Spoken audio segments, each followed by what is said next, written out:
नमस्कार दोस्तों, मैं हूं एस टी शर्मा और आप देख रहे हैं एक्वाटेक इन्फो। अभी एक लेटेस्ट मेरे को क्वेरी आई है कि सर मेरी टिन फॉयल बार्ब जो है वो अंडे देने वाली है, तो उनके लिए मैं क्या करूं, क्या कर सकता हूं। देखिए, सबसे पहली बात आपको ये समझनी होगी कि हर एक फिश की जो ब्रीडिंग होती है वो डिफरेंट वे में होती है। जैसे कि लाइव बीयरर्स हैं, गप्पीज हैं, सोर टेल हैं, मोलीज हैं, ये डायरेक्ट बच्चों को ही डिलीवर करती हैं, तो ये अंडे नहीं देती। इनका जो ब्रीडिंग प्रोसेस होता है वो डिफरेंट होता है, लेकिन जैसे ही ये बच्चे देती हैं तो वो बच्चे इतने समर्थ होते हैं कि वो अपने आप को बचा सकते हैं, छुपा सकते हैं। लेकिन उसमें एक शर्त है कि आपके टैंक में छुपने की जगह होनी चाहिए, अदरवाइज उनके पेरेंट्स जो हैं वही उनको खुद खा जाते हैं। ये तो हुई लाइव बीयरर्स की बात। जहां तक बात आती है एग्स देने वाले फिशेस की, तो अगर सिक्लेट्स हैं तो सिक्लेट्स हमेशा अपने बच्चों को पेरेंटल केयर देती हैं, चाहे वो अमेरिकन सिक्लेट हो, चाहे वो अफ्रीकन सिक्लेट्स हो, ये अपने बच्चों की केयर करती हैं। तो बच्चों एग्स के साथ में पेरेंट्स को रखा जाता है ताकि वो अपने बच्चों की पेरेंटल केयर कर सकें। ये बात हुई सिक्लेट्स की। अब बात करते हैं गुरामीज की। गुरामीज जब बच्चे देती हैं, या बच्चे नहीं देती हैं, एक्चुअली अंडे देती हैं, तो वो एक बबल नेस्ट बनाती हैं और उसके अंदर अंडे देती हैं। तो वो भी केयर करती हैं अपने एग्स की, पेरेंटल केयर करती हैं, तो उनको भी साथ में रखा जाता है। अब बात करते हैं बाकी फिशेस की, जैसे कि कार्प है, गोल्ड फिश है, बार्ब्स हैं। ये गोल्ड फिश की बात करें या कार्प की बात करें तो इनके अंडे जो होते हैं वो थोड़े चिपचिपे होते हैं, और इनको या तो मॉप्स बना के, ऊन के मॉप्स बना के वो छोड़े जाते हैं पानी के अंदर, और जो ब्रीडिंग पेयर होता है उसको छोड़ा जाता है वहां पे, और जब वो अंडे देते हैं तो वो उस मॉप में चिपक जाते हैं और उस मॉप को बाद में निकाल लिया जाता है, या उन पेरेंट्स को वहां से निकाल लिया जाता है। तो ये वो अंडों को कलेक्ट करने का प्रॉपर तरीका है। बट इस केस में पेरेंट्स को अंडों के साथ नहीं रखा जाता, क्योंकि वो अपने अंडे खुद खा जाते हैं। अब रही बात बार्ब्स की, जो कि आपका केस है, यानी कि चाहे वो टिन फॉयल बार्ब है, चाहे रोजी बार्ब है, चाहे टाइगर बार्ब है, अगर इस तरह की फिशेस हैं तो ये एग स्कैटरर फिशेस हैं। इनके अंडे जो हैं वो चिपचिपे तो नहीं होते, बट ये एक सर्टन वे में इनका एक पैटर्न होता है अंडे देने का, यानी कि ये तैरते तैरते ही अंडे ड्रॉप करती हैं।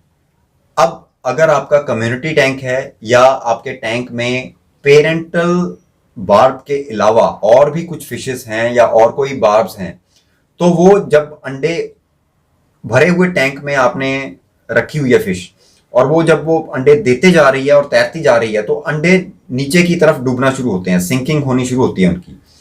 जैसे जैसे वो नीचे की तरफ आते जाते हैं तो बाकी फिशेस जो हैं वो उनको खाना शुरू कर देती हैं, तो वो सर्वाइवल के चांसेस बहुत कम होते हैं।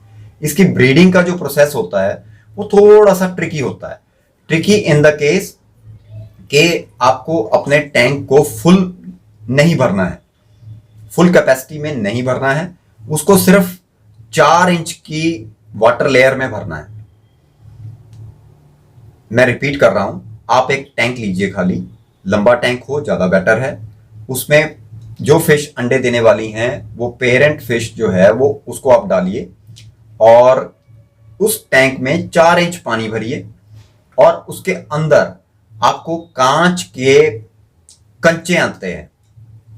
बचपन में आपने बहुत कंचे खेले होंगे, तो मार्बल्स जिनको बोलते हैं, गोल गोल कंचे होते हैं, उस तरह की आप कंचों की एक पोटली ले लीजिए, और बेस पर जो एक्वेरियम का बेस है उस पे साथ के साथ बिल्कुल लगाते जाइए उनको।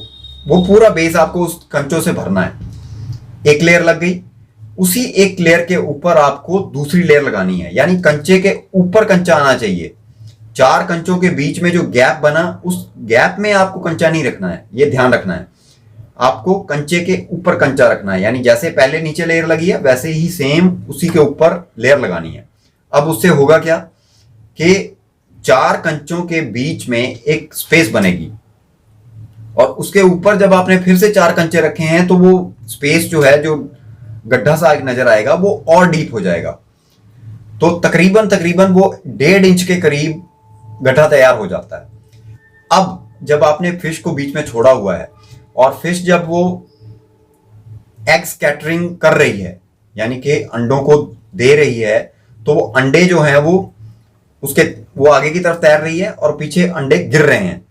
तो अंडे जो गिरते जाते हैं, पानी का लेवल सिर्फ 4 इंच है, उसमें से भी 1-1.5 इंच की लेयर जो है कंचों की है, यानी कि सिर्फ 2 से 2.5 इंच पानी ही बचा। वो जब तक वो अंडे नीचे पहुंचते हैं उस बेस में, तो वो ट्रैप होते हैं उस कंचों के बीच में जो गैप है उनके अंदर। तो फिशेस को अपने अंडों को खाने का मौका नहीं मिलता, क्योंकि जब तक वो आती हैं तब तक अंडे जो हैं उन ट्रैप्स में जा चुके होते हैं।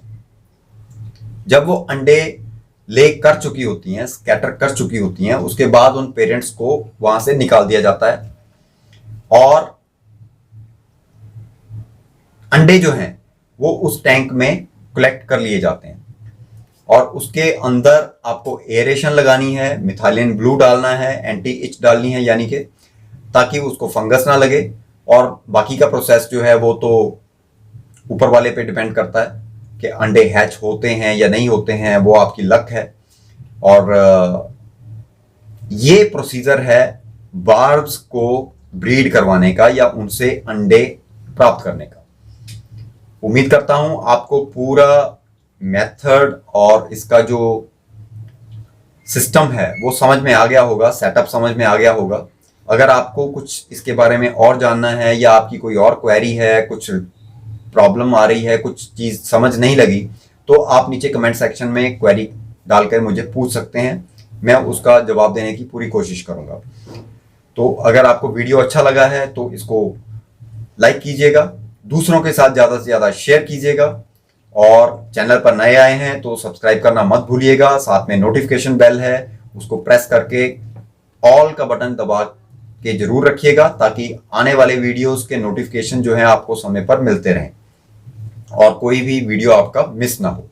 तो मिलेंगे फिर किसी नए वीडियो में, किसी नई जानकारी के साथ, किसी नए इंटरेस्टिंग फैक्ट्स के साथ, किसी नए DIY प्रोजेक्ट के साथ। तब तक के लिए बने रहिएगा एक्वाटेक इन्फो के साथ। जय हिंद।